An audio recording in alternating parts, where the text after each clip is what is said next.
नमस्कार, आप देख रहे हैं from academic to competitive English और आज का टॉपिक है यूपी बोर्ड के 10th क्लास की पोइट्री से द विलेज सॉन्ग, जिसे कंपोज किया है भारत कोकिला सरोजनी नायडू ने। ये इंडिया की फर्स्ट लेडी गवर्नर थी और उत्तर प्रदेश की फर्स्ट गवर्नर और फर्स्ट लेडी गवर्नर भी थी।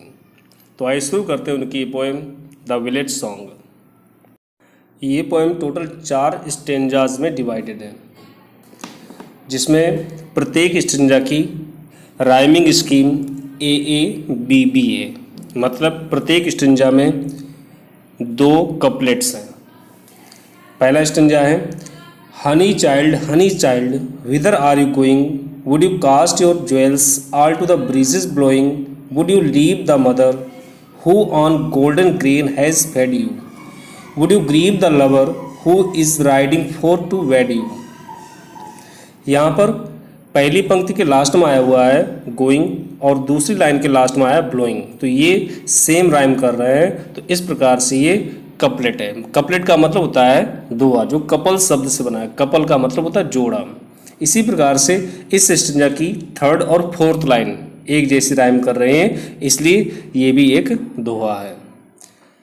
मीनिंग देखिए इसका, हनी चाइल्ड, प्यारी बच्ची, ये कह रही है एक बच्ची की माँ, मेरी प्यारी बच्ची, विदर आर यू गोइंग, तुम कहाँ जा रही हो।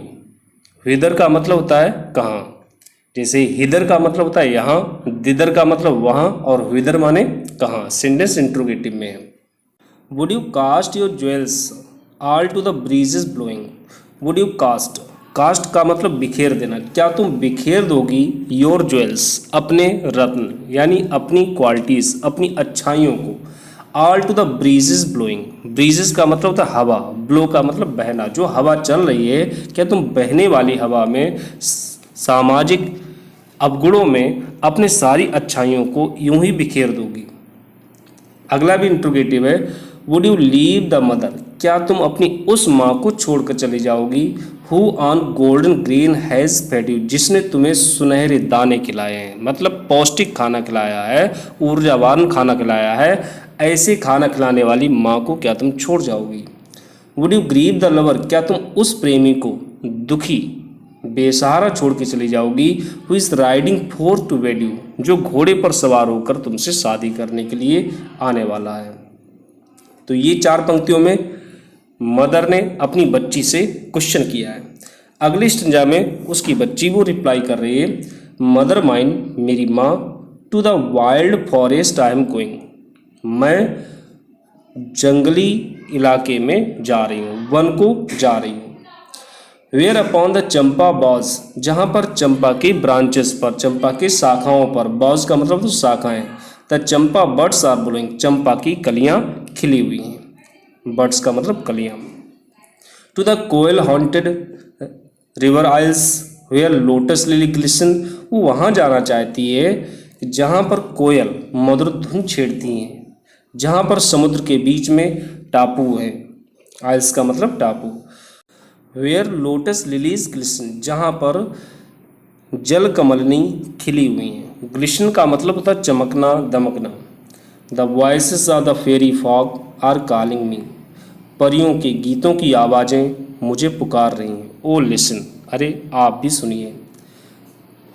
बच्ची अपनी माँ से कह रही है कि माँ, मैं वन को जा रही हूँ, उस जगह पर जहाँ पर चंपा की टहनियों पर चंपा की कलियाँ खिली हुई है, जहाँ पर कोयल गीत गाती है और नदियों के बीच में टापू हैं जहाँ पर जल कमलनी खिली हुई है और परियों का गीत उसको सुनाई पड़ रहा है। वो उस जगह पर जा रही है जहाँ पर परियों के गीत उसको आवाज़ दे रही हैं और अपनी माँ से कहती है तुम भी सुनो। अगला स्टेंजा देखिए, honey child the world is full of pleasure, बच्ची की माँ बच्ची को सांसारिक चीज़ों में लिप्त करना चाहती है, तो उसको इस तरह के प्रलोभन दे रही है। वो कह रही प्यारी बच्ची, the world is full of pleasure, संसार आनंद से भरा हुआ है। अब ब्राइडल सॉन्ग्स, वैवाहिक गीतों से भरा हुआ है। ब्राइड शब्द से बना, ब्राइड का मतलब दुल्हन और ब्राइडल सॉन्ग्स का मतलब वैवाहिक गीत, शादी में गाए जाने वाले गीत।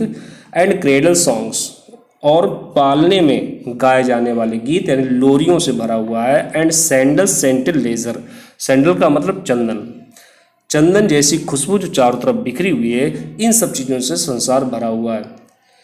Your bridal robes are in the loom, और तुम्हारे वैवाहिक वस्त्र अभी करघे में है। लूम का मतलब करगा यानी फैक्ट्री जहाँ पर कपड़े बनाए जाते हैं। वैवाहिक वस्त्र तुम्हारे बुने जा रहे हैं। सिल्वर जो चांदी जैसे रंग के हैं। एंड सेफ्रॉन ग्लोइंग, और केसरिया रंग की दमक रहे हैं, चमक रहे हैं। Your bridal cakes are on the hearth, और तुम्हारे वैवाहिक रोटियां, विवाह में लोगों को परोसे जाने वाली रोटियां अभी भट्टी में हैं, पकने को है। ओ विदर आर यू गोइंग, अरे तुम कहाँ जा रही हो। तो वो बच्ची जवाब देती है, the bridal songs and cradle songs have cadences of sorrow, वैवाहिक गीत और पालने में गाए जाने वाले गीत दुख की लय लिए हुए हैं, दुख की दास्तान सुनाते हैं। The laughter of the sun today, जो आज सूरज की रोशनी की तरह प्रसन्नता की तरह दिखाई देता है। The wind of death tomorrow, वही कल मौत की हवा बन जाएगी। For sweetest sound the forest notes, उन वन में उत्पन्न ध्वनि जो दूर है, जो मधुर प्रतीत हो रही है। Where forest streams are falling, जहाँ पर वन में नदियाँ कल कल करते हुए बह रही हैं। ओ मदर माइन, हे मेरी माँ, आई कैन नॉट स्टे, मैं रुक नहीं सकती हूँ, मैं ठहर नहीं सकती हूँ। The fairy folk are calling, परियों के गीत मुझे आवाज़ दे रहे हैं, परियों के गीत मुझे बुला रहे हैं। तो ये थे पोएम, और इस पोएम में प्रत्येक संज्ञा की आप राइमिंग स्कीम समझ गए हैं। ए BBA। अगर राइमिंग वर्ड्स के रूप में पूछा जाता है तो आप बता सकते हैं पहली पंक्ति और दूसरी पंक्ति के लास्ट में जो वर्ड्स आए हैं उन्हीं शब्दों को आप मेंशन कर दें तो वो इस पोएम के राइमिंग वर्ड्स हो जाएंगे। जैसे going rhymes with blowing, you rhymes with you, ये पहले संज्ञा के हैं। गोइंग राइम्स विद ब्लोइंग दूसरे संज्ञा में भी है। ग्लिसन राइम्स विद लिसन, ये सेकेंड स्टेंजा में है। प्लेजर राइम्स विद लेजर, ये थर्ड स्टेंजा की हैं। ग्लोइंग और गोइंग थर्ड स्टेंजा की लास्ट की दो पंक्तियां हैं। और सारो राइम्स विद टुमारो, ये फोर्थ स्टेंजा की है। फॉलिंग और कॉलिंग फोर्थ स्टेंजा की अंतिम दो पंक्तियां हैं। तो मैं उम्मीद करता हूँ आपको पोएम समझ आई होगी। धन्यवाद। Subscribe and press the bell icon on the YouTube app to never miss an update.